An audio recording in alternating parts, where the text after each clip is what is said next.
आगरी कोल्यांचा हा जो नारळी पौर्णिमेचा सण हा गेले अनेक वर्षापासून सुरू आहे आणि बालकुंडमध्ये त्या ठिकाणी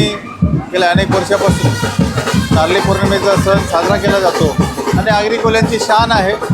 हे आगरी कोल्यांच्या शानेमध्ये आपण जो नारळ जेव्हा सोडतो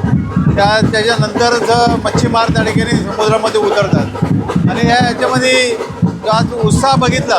की मुलींचा आणि सर्व महिलांचा त्या ठिकाणी उत्साह आहे की अतिशय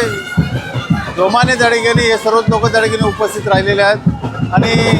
गेल्या अनेक वर्षापासून आम्ही बालकुंडची ही परंपरा जोपासण्याचा प्रयत्न त्या ठिकाणी केलेला आहे आणि अशाच पद्धतीने आम्ही आगरी कोळी हे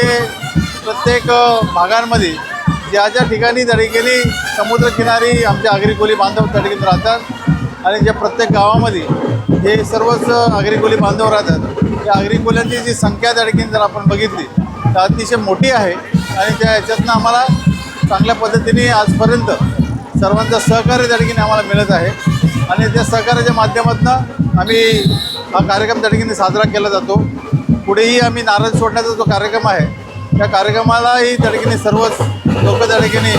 उपस्थित आहेत आणि त्याच पद्धतीचा पारंपरिक सण आम्ही साजरे करण्याचा प्रयत्न करतो। ही जी सुरुवात आहे हिंदू सणांची जी सुरुवात त्या ठिकाणी नारळी पौर्णिमेपासून त्या ठिकाणी होते आणि हिंदू सण हे आम्ही सांभाळण्याचा आजपर्यंत प्रयत्न केलेला आहे आणि यापुढे त्या ठिकाणी त्याच पद्धतीने सांभाळतो।